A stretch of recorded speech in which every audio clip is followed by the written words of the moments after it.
El poder de la palabra con usted. Con quien estoy charlando este momento es con el economista Pablo Dávalos. Él fue candidato a alcalde de Quito, pero no voy a hablar de su candidatura. Voy a hablar de un Twitter que él ayer emitió, en el cual dice: he procedido a leer la carta de intención del Fondo Monetario Internacional con el Ecuador en inglés. Y dice algo que a mí me alarmó, y yo le pido al público que tome en cuenta lo que dice. No entiendo por qué desde el FMI se hace todo un esfuerzo para desdolarizar al Ecuador. Oye, eso es grave. Oiga, señor, usted es responsable de lo que está diciendo, porque no es grave, es gravísimo. ¿Sí o no? Pablo Dávalos, buenos días, buenas tardes, buenas noches. Un saludo muy cordial a todas las personas que están compartiendo con nosotros este espacio. Bueno, yo soy académico, fundamentalmente académico. Hice mi doctorado en economía en Francia y he escrito libros sobre el Fondo Monetario Internacional, he escrito libros sobre el neoliberalismo. Lo que te puedo decir es que siempre que un país firma una carta de intención con el Fondo Monetario Internacional, ese país termina mal. O sea, eso es una axioma. Es inevitable. No hay caso, o sea, no hay caso de un país que haya firmado con el Fondo Monetario y se haya recuperado social, económica, institucional y políticamente. El Fondo Monetario es la vía más rápida, más expedita para destruir un país.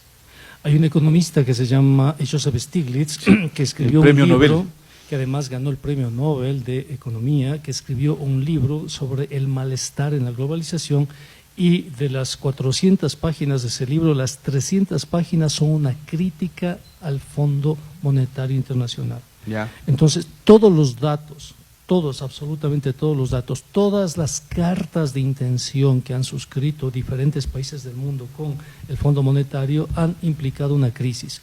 El caso de Argentina es sintomático, el caso de Grecia también es sintomático.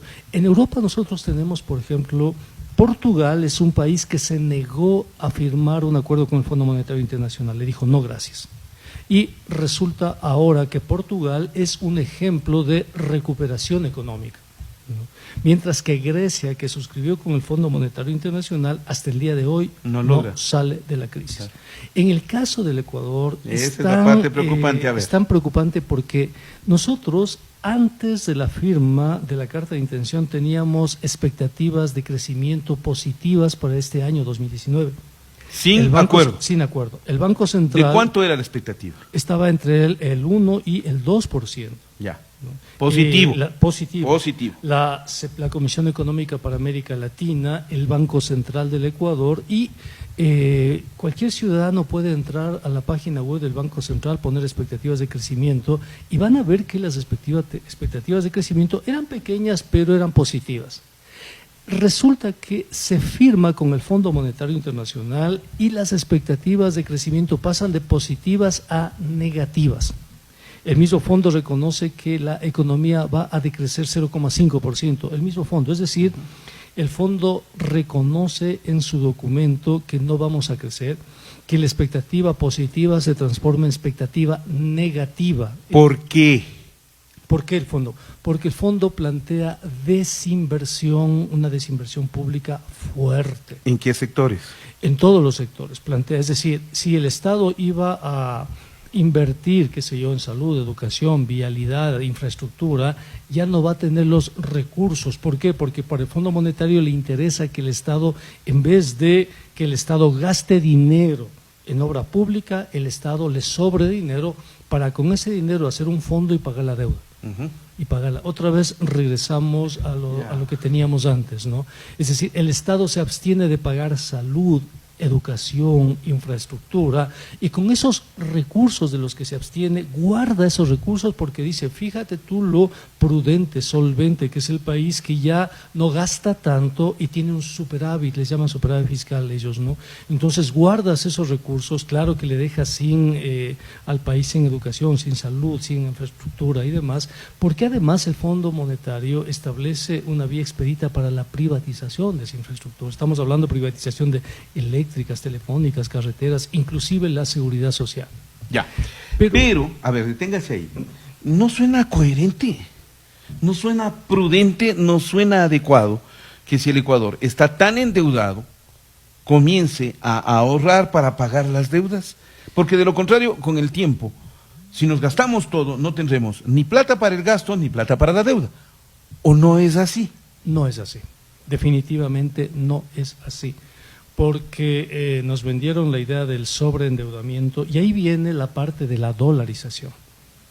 ¿Por qué? Porque nosotros a partir del año 2014, fue el año en que tuvimos la crisis del precio del petróleo, empezamos a endeudarnos en el 2014 para sostener la dolarización.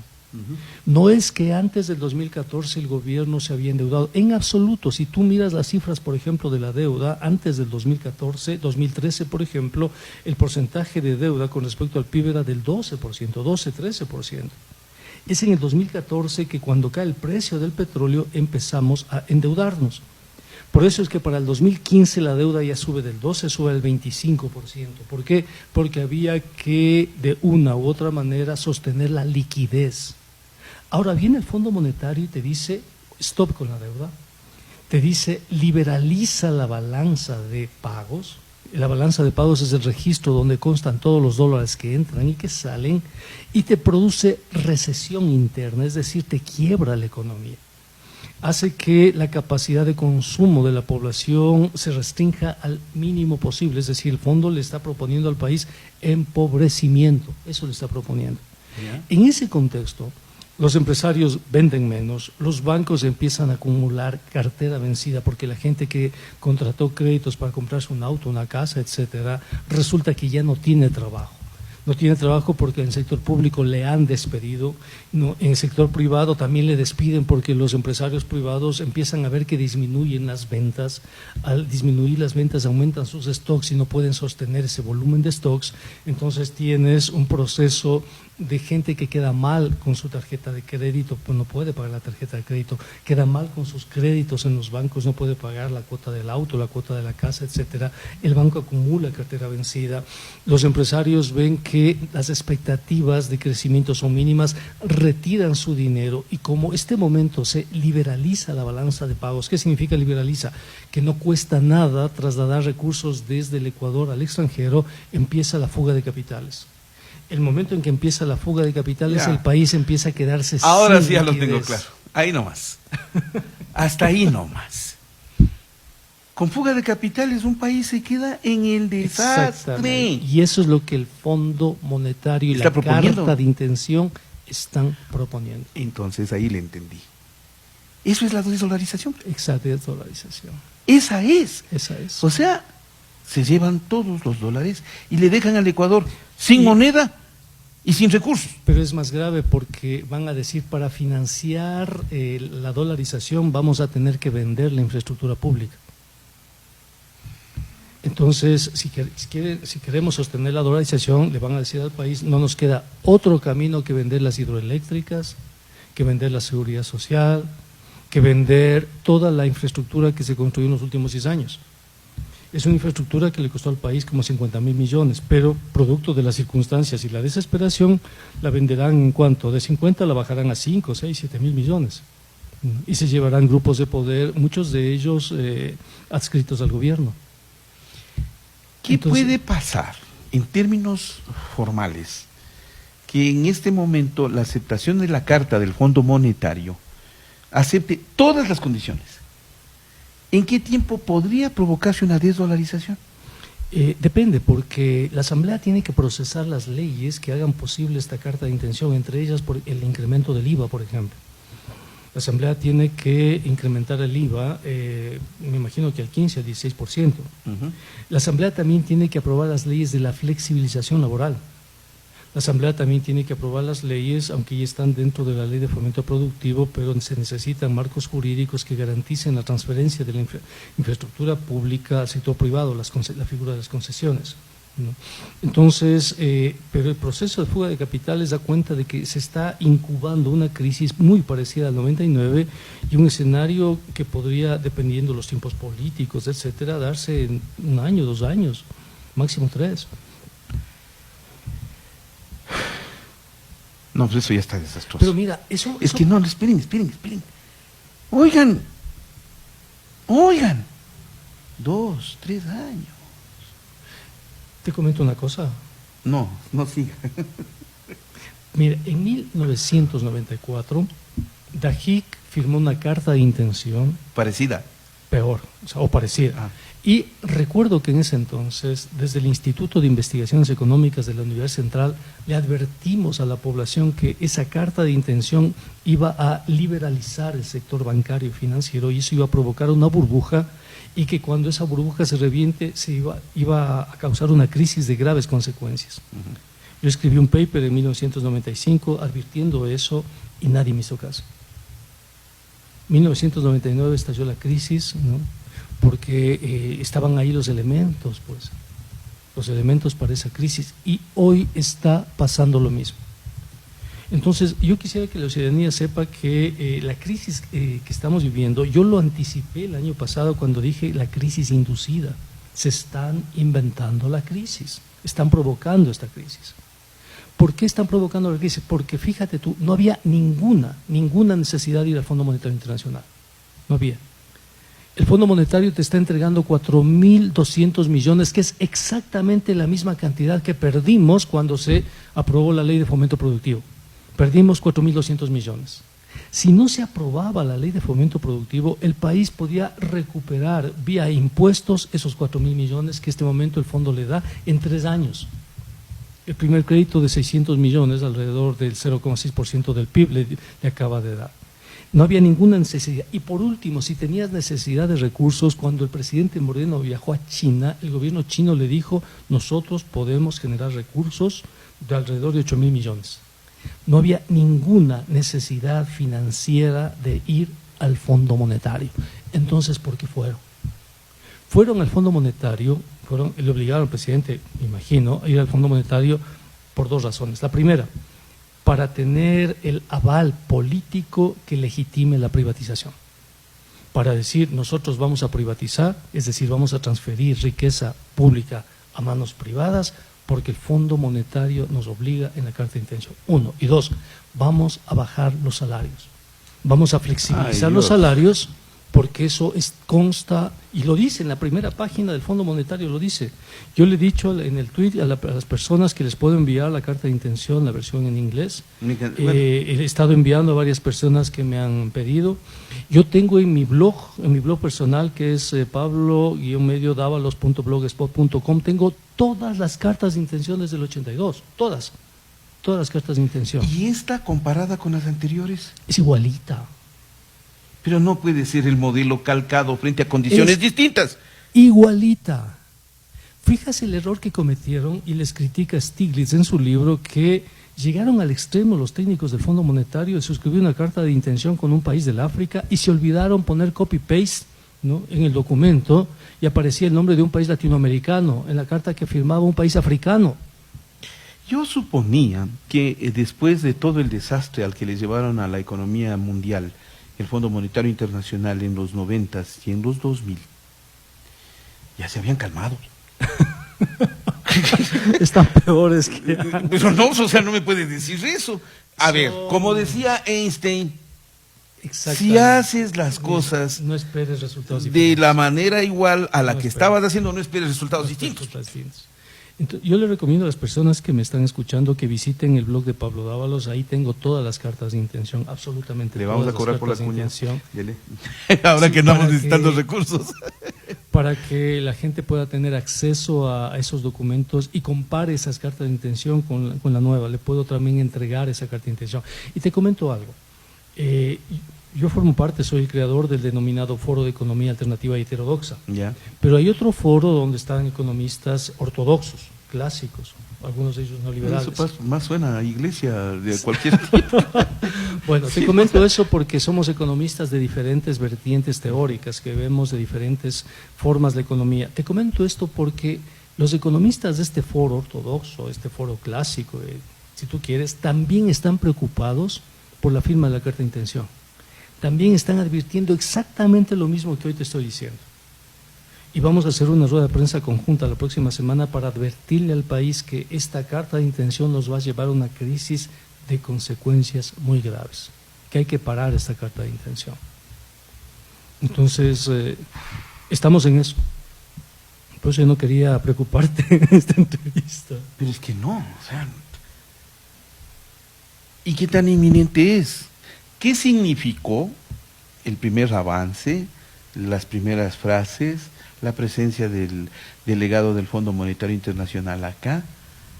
En este momento, ¿cuán comprometido está el Ecuador en este instante con esa carta? La carta está ya suscrita, nos han dado ya un avance en la carta de intención, nos han dado un avance de un poco más de $600 millones, el Ecuador está comprometido con esa carta de intención. Yo pienso que la resolución para evitar que venga la crisis es parar ahí la carta de intención, devolverle al Fondo Monetario los 600 millones que nos acaba de dar, al cambiar la ley de fomento productivo definitivamente, establecer una serie de reformas jurídicas que le permitan y le devuelvan al Estado recuperar esa capacidad tributaria, es decir, la capacidad de cobrar impuestos, sobre todo los grandes grupos económicos que son los que no cumplen con una responsabilidad como deberían hacerlo. Creo que la Asamblea necesita devolverle al país la confianza, la estabilidad, caso contrario ellos serán cómplices de esta debacle que se nos viene. En ese sentido creo que la Asamblea debería llevar adelante un proceso de fiscalización al presidente Lenín Moreno. Mucho me temo que es tan fuerte esta carta de intención que le consume, por así decirlo, el poco capital político que tiene Lenín Moreno. Yo me imagino que estamos en la presencia de una crisis institucional y el presidente Lenín Moreno deberá presentar la renuncia. ¿Por qué? Deberá presentar la renuncia. A ver, espera. Tan fácil no la plantees, no lo va a hacer. Es que ya está casi eso. A ver, no. ¿De qué me enteré o de qué me perdí? Hasta donde yo sé, el 26 de marzo la Asamblea Nacional decidió conformar una comisión que investiga los INA Papers. Ya, eso es cierto. Yo sé. Correcto. Y tiene un plazo de 20 días para entregar eso. Esa comisión tiene dos posibilidades: exculpar al presidente Moreno en un contexto donde esos documentos son públicos y eso le significaría a la Asamblea perder credibilidad, mucha credibilidad, ¿no? O, caso contrario, establecer indicios de culpabilidad al entorno presidencial. No sé qué partidos le puedan defender al presidente Lenín Moreno, creo que pocos, no sé. Pero en el supuesto que se compruebe indicios de culpabilidad, es la Asamblea. Si la Asamblea sabe además que el presidente Lenín Moreno ha negociado con el Fondo Monetario una carta de intención cuyas consecuencias para el país pueden ser dramáticas, la Asamblea puede aprovechar el informe de esta comisión INA Papers para establecer los causales de un juicio político. Es decir, establecer, si tú quieres, un proceso de cambio a nivel del Ejecutivo. De tal manera que el presidente Lenín Moreno o sea destituido en un juicio político o presente de forma anticipada la renuncia. Es un escenario que ya está, no me estoy inventando nada. Es un escenario que ya… ¿Y la carta de intención? ¿Se Ahí queda? viene. Dependiendo el nuevo presidente, si es el vicepresidente el que asume, dependiendo los compromisos, ¿no? Y dependiendo el rol de la Asamblea.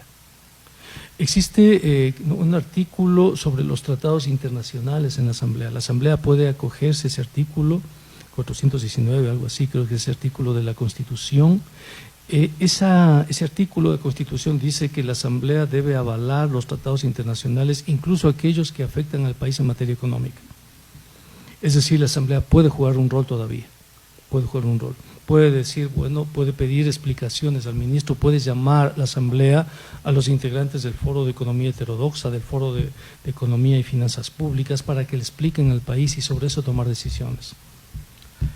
Ya, hasta ahí nomás. O sea, son dos noticiotas las que tengo en esta entrevista. La primera, vamos a la desdolarización, si sigue esa carta. Y la segunda, ya se ve el presidente Moreno. Más o menos así sale. ¿Lo puedo titular así? Pero por supuesto. Por eso no quería regresar. Es que estas cosas a uno le afectan. Créanme, ¿cómo pueden manejar el país de esa manera? ¿Cómo pueden manejar al absolutamente país de esa irresponsable. manera? O sea, lo que ha hecho Lenín Moreno es absolutamente irresponsable. Es irresponsable, con el país, es absolutamente irresponsable. irresponsable. Está desinstitucionalizando el país, está desinvirtiendo, está provocando crisis, está provocando recesión, le está empobreciendo a la gente de manera absolutamente gratuita, a sus propios electores. Les está llevando a la crisis, les está llevando a la pobreza. Cuando hay un plan B, hay posibilidades de hacerlo, ¿no? Mira, dijo que iba a crear no sé cuántos miles de empleos por año, pero está creando desempleo. Tú tienes un progreso en el desempleo, pero impresionante. Tenemos la tasa más baja de pleno empleo desde la crisis de 1999. Los indicadores sociales de crecimiento de la pobreza, etcétera, se están pareciendo mucho a lo que nos pasó justo antes del 99. Justo antes de la dolarización. Justo antes. O sea, están ahí los indicadores. Gracias, Pablo Dávalos. Muchas gracias. Se abre la tribuna, quedan todos.